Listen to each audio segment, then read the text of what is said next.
I used to think speed meant I was winning. Now it just feels like I'm out of breath. The world is moving in sharp bursts, screens refreshing faster than my thoughts, voices spilling answers before the questions even settle. There's a clock in my head that ticks louder when I'm still, like stillness is a sin. I watch people fill every second with something, facts, jokes, solutions. They can finish your sentence for you, and sometimes it feels like they would, rather. I sip coffee that's gone cold for the third time today. Not because I'm too busy to drink it, because I keep forgetting it's there. My desk is neat, my phone is face down, but my mind, it's running laps in a stadium with no exit. And yet, when the room goes quiet, I realize none of us knows where we're headed. I see it in meetings, in group chats, in the lines at coffee shops. People armed with cleverness like it's armor. Quick comebacks, polished answers, curated takes. The applause for being on it is louder than the whisper that asks, "Do you even believe what you just said?" There's this one guy I work with. Let's call him Miles. He knows everything about everything. You can't catch him off guard. He's fast, sharp, and admired. And when he talks, I nod, because I want to keep up. But walking home after, I can't remember a single thing he said that made me feel safe.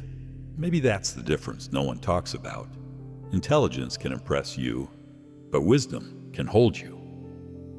The other night, I scrolled until my thumb hurt, falling into the endless trap of just one more. It wasn't news I was looking for, or answers, or even distraction. It was proof. Proof that someone somewhere was slower than me, duller than me, that I was still ahead. And then it hit me. Being ahead meant nothing when I didn't even know the finish line. The room was quiet, but my mind was deafening. When I was a kid, my grandfather had this old compass. Brass, scratched, the glass slightly fogged from years of being pocketed and forgotten. He told me once that the needle didn't point north anymore. It had been damaged in a storm decades ago. "But I keep it," he said, "because it reminds me how easy it is to lose your way if you move without checking where you're going." I didn't understand him then. I think I do now. My life feels like that compass, spinning wildly, convincing me that motion is the same as direction. Sometimes, I wonder if I've become fluent in the wrong language. Not the language of care or patience or stillness, but of speed. Of knowing how to out-talk, out-argue, outshine. Like if I pause too long, someone will take my place in line. And maybe that's the quiet rot under all of this. We've made being first more important than being right. Tonight, I sat at my kitchen table long after the dishes were done. The hum of the fridge was the only sound. I thought about calling someone, just to hear a voice. But what would I say? That I'm tired of keeping pace with a race I don't understand? That I'm afraid if I slow down, I'll see just how far I've drifted from myself? I didn't call. I just sat there, hands curled around a mug that had gone lukewarm hours ago. The irony? I can tell you exactly how to optimize a morning routine, negotiate a raise, or make the perfect pitch. But I can't tell you the last time I asked myself if the life I'm building is one I even want to live. It's not that I'm lost. It's that I'm moving so fast I wouldn't notice if I was. I remember reading somewhere that the brain rewards speed, that we feel a little rush when we solve something before anyone else. But wisdom isn't a rush. It's a wait. It's the pause before you answer, the breath before you act, the space where you ask, what's the cost of being right? And here's the part I don't say out loud. Sometimes I'm afraid that if I stop sprinting, I'll discover that all I've been running on is fumes. Maybe the saddest part is that no one would know. They'd just say, "You've been killing it lately." And I'd smile, because I know how to play the part. But deep down, I'd be wondering, what if the thing we're proudest of is the very thing that's undoing us? I used to think the silence after a conversation was empty. Now I know it's where the truth hides. When the noise dies down, No notifications, no new ideas to react to. You start hearing the parts of yourself you've been dodging. The ones that don't sound clever. The ones that don't win you applause. The ones that whisper questions you can't Google your way out of. And lately, those questions have been louder than anything else. We live in a culture where answers are currency. The faster you have one, the richer you look. But wisdom is suspicious of quick answers. Wisdom asks why the question matters in the first place. Still, we choose speed. We choose shine. We choose 5-second takes over 5-minute pauses. I see it in myself. In the way I cut people off because I already know where they're going. In the way I scroll past nuance because it's not packaged for the algorithm. I'm fluent in the modern dialect of intellect. Quick, sharp, restless. But somewhere in the exchange, I traded depth for dominance. I've started noticing patterns, 5 traps we fall into when intelligence takes the wheel and wisdom gets left behind. 1. Quick answers, shallow roots. We love the satisfaction of speed, but fast answers rarely grow deep roots.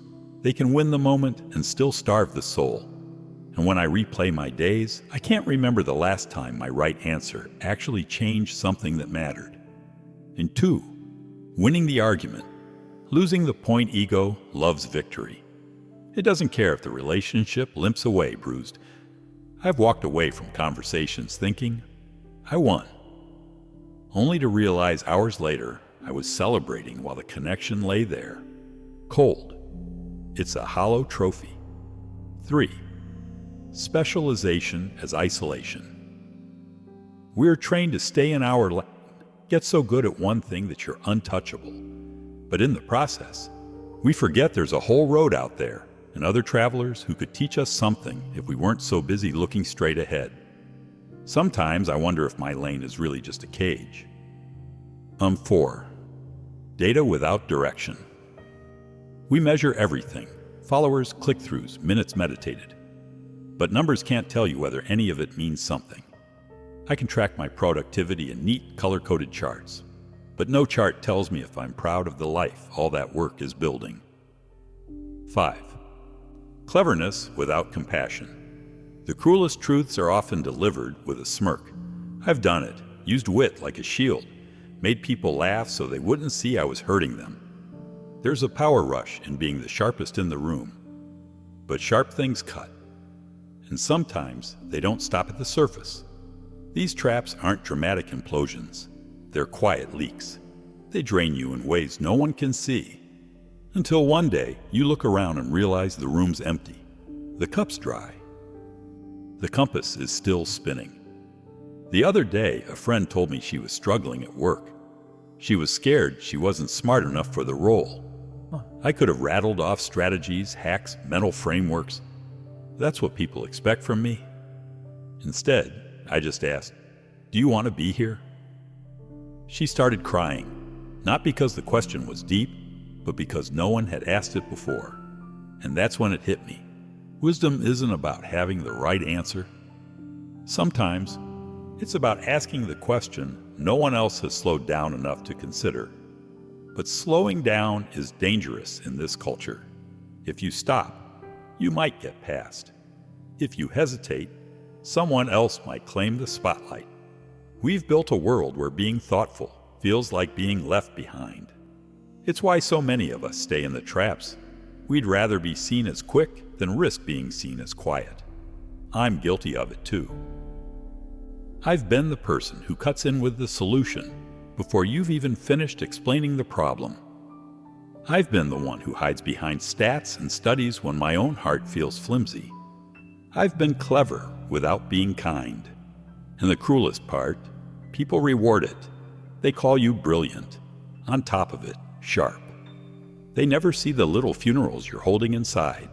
Each time you bury a slower, gentler version of yourself. Sometimes, late at night. I imagine holding my grandfather's broken compass in both hands. I picture the needle spinning, frantic, searching for a north it can't find. And I wonder, if I'm not careful, will my life end up like that? Always moving, never arriving? If this is what we call progress, why does it feel like erosion? Wisdom is general, intelligence is particular. Grasp insight? I didn't think much of that sentence when I first read it. It sounded like something you'd underline in a book and forget about. But it stuck, like a grain of sand you can't shake from your shoe. General and particular, whole and fragment, north and whatever direction you're running when you're too afraid to stop. Kierkegaard would tell us, freedom without grounding is vertigo. Whoa, that's the thing about dizziness. It can make you feel like you're flying when you're actually falling. And maybe that's where we are, collectively spinning, mistaking motion for direction, mistaking cleverness for truth. Intelligence tells us how to move faster. Wisdom asks if we should move at all. The question scares me more than I'd like to admit, because if I slow down long enough to ask it, I might not like the answer. I might realize the path I've been sprinting along isn't leading anywhere I want to go. And then what? Do I stop? Turn back? Risk looking foolish for changing my mind? The other night, I was in the middle of a group chat war, half work, half meme chaos, when someone sent a link to a debate about AI ethics. My instinct was to jump in with an angle, an argument, something sharp that would get the reactions pinging. But my fingers hovered over the keyboard. I typed something, then erased it. The screen blinked at me, and in that silence, I realized my opinion didn't need to exist in that thread. Not because I didn't care, but because maybe the conversation needed more listening than talking. It was such a small thing. No one noticed I didn't chime in. But for me, it felt like putting my foot down on the spinning compass and feeling it steady, just for a breath. Here's the thing about our age. We reward the person who speaks first, not the one who speaks last after listening to everyone else. The first voice gets the retweets, the claps, the nods. The last voice, if they ever speak, might get forgotten. Wisdom doesn't play by those rules. Wisdom's value is in its timing, not its speed.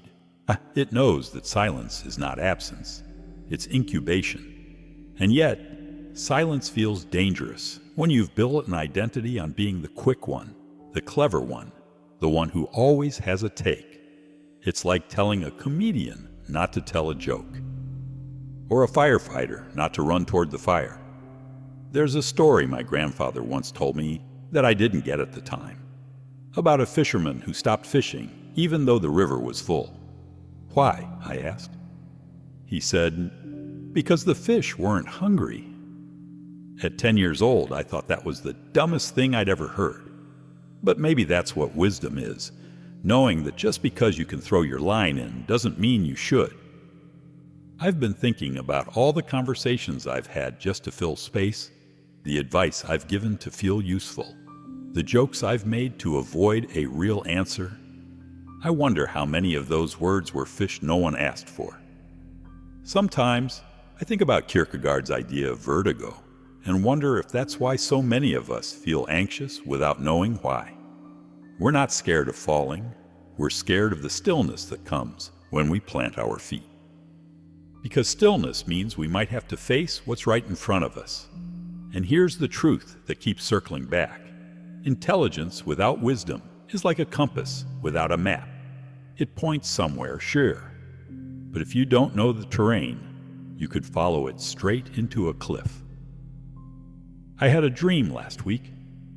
I was holding my grandfather's broken compass, and for the first time, the needle wasn't spinning, it was still. But instead of relief, I felt panic, because stillness meant choice. I couldn't blame the spin anymore.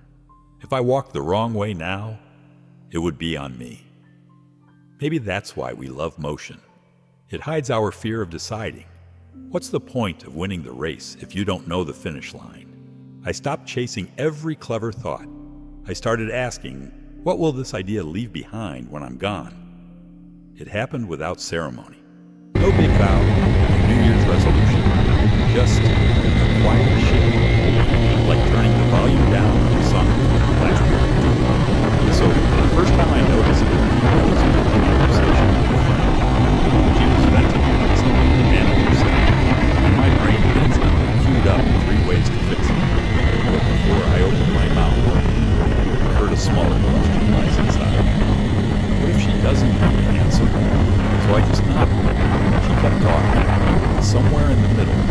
shoulders down, like she'd been carrying a weight she didn't need to justify.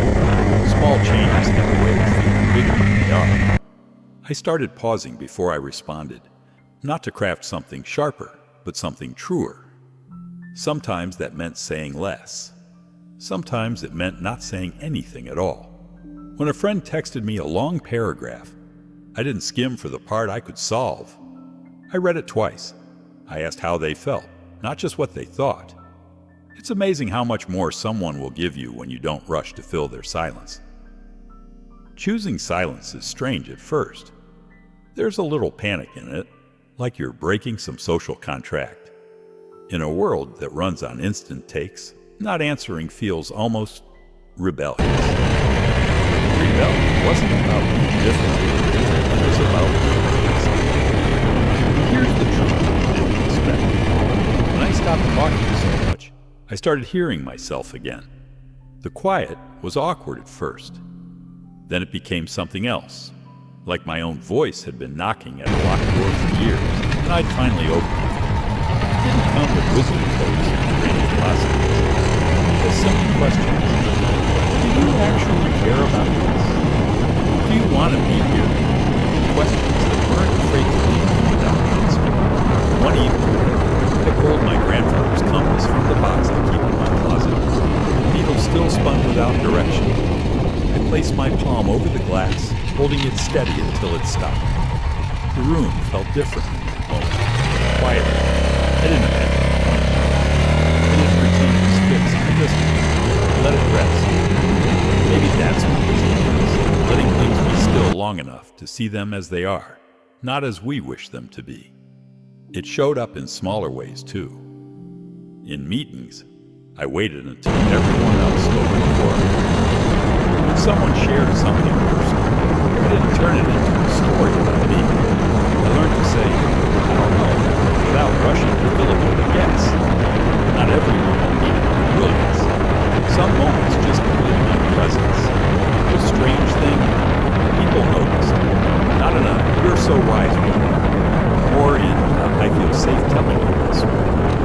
And maybe that's the kind of intelligence I want to be. The kind that makes someone feel less alone.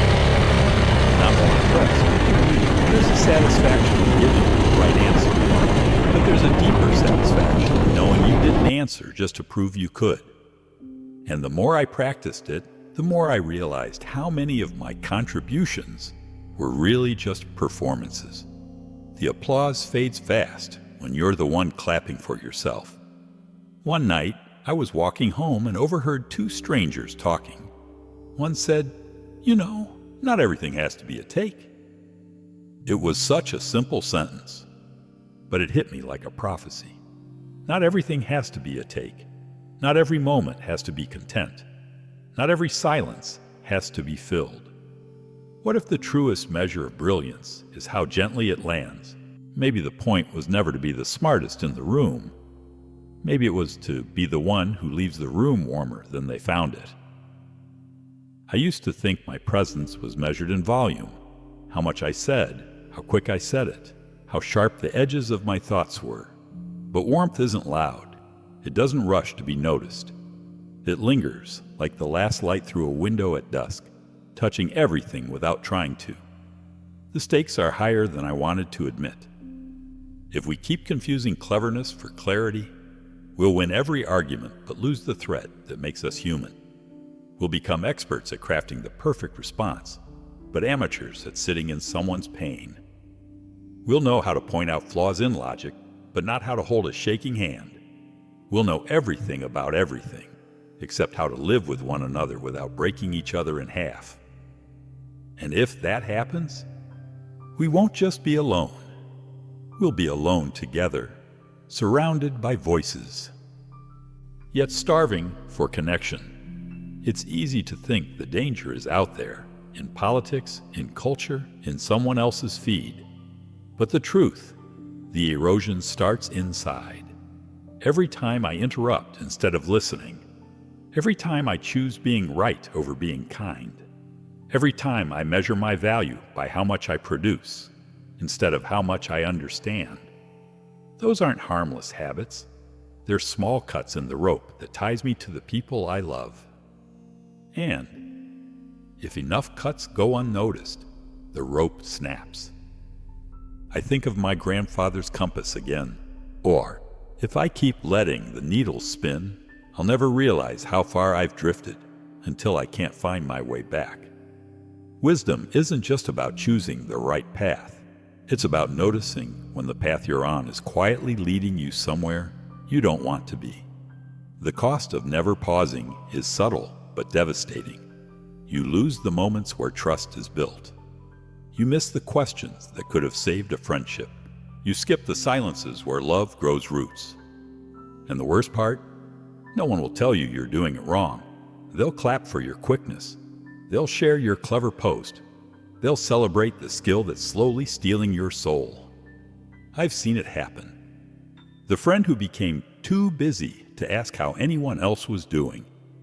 The coworker who made being brilliant look effortless, until one day they just stopped showing up. The sibling who knew the answer to everything, but couldn't answer the one question that mattered. How are you really? It's not that they didn't care, it's that they forgot how to. I don't want to forget. I want to walk into a room and leave it warmer, not because I impressed anyone, but because I noticed them. Because when the conversation was over, they didn't just remember what I said. They remembered how they felt in my presence. The thing about warmth is, you can't fake it. People can sense when you're performing. They can hear the difference between a sentence crafted for applause and one spoken to be a lifeline, and they know which one they can trust. Sometimes I test myself. I picture two finished lines. One is a stage, bright lights, everyone clapping because I nailed it. The other is a quiet kitchen table, one person across from me looking less heavy than when they arrived. I ask myself, which one would I choose if I could only have one? Most days I say the table. Some days I still want the lights. I guess that's the tension wisdom asks us to hold, that it's okay to want both, as long as you know which one matters more when the room goes quiet. And what's the use of light if it never warms? Try this. Today, before you speak, ask if your words will guide or just impress. If they guide, speak them gently. If they only impress, let them rest. I used to think surrender meant losing, that if I stopped pushing, stopped proving, the world would move on without me. But lately, I've started to see surrender differently, not as giving up, but as letting life breathe, without my constant interference, like setting the compass down and no longer begging it to point somewhere.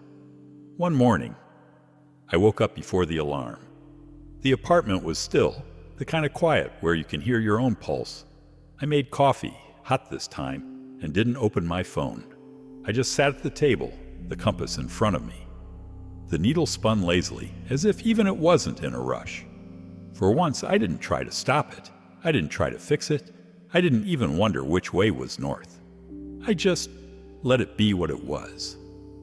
It's strange how heavy silence can feel when you first sit with it. Your mind keeps trying to fill it, like a friend who can't handle awkward pauses. But if you wait long enough, the silence changes shape. It stops feeling like emptiness and starts feeling like space. Space for breath. Space for noticing. Space for things you've been too quick to see. I started noticing the way light moves across the walls in the morning, slow and steady, unbothered by deadlines. I noticed the sound of the kettle just before it whistles. I noticed the way my own shoulders feel when I'm not carrying a conversation, just being in one. These aren't revelations you can post for likes. They don't make you look brilliant. They just make you feel here. The compass was still spinning, but I realized it didn't matter. Sometimes the point isn't to get where you're going faster. Sometimes the point is to understand why you're going at all. Later that day, I met a friend for lunch. We talked about nothing urgent. Movies, the weather, her dog. I didn't try to steer the conversation anywhere profound. I didn't reach for the perfect line. And yet, when we said goodbye, she hugged me longer than usual. She didn't say why. She didn't need to. I think this is the real work of wisdom. Showing up without an agenda, without the need to prove your place. Letting the needle spin if it wants to. Trusting that, when the time comes, you'll know how to walk without trampling what matters. There's a strange grace in not having the last word. In leaving something unsaid, not because you're holding back, but because you're holding space. It's not as shiny as winning. It's not as quick as answering. But it lingers, and sometimes lingering is enough. I keep the compass on my desk now, not as a tool, but as a reminder. It doesn't point north. It doesn't tell me what to do next. But every time I see it, I remember the morning I stopped trying to force it into purpose. And maybe that's what I've been learning. Brilliance isn't the light you flash across a room. It's the warmth you leave in your wake. The world will still prize speed. There will still be rooms where the first voice wins. But I'm learning to walk into them with a different aim. Not to be the smartest, but to be the one who, when they leave, makes everyone else feel a little less cold. The compass needle hasn't stopped spinning, but I'm no longer dizzy watching it. Maybe brilliance isn't the light we shine in the room. Maybe it's the warmth we leave when we go. And warmth, once lost, is almost impossible to find again.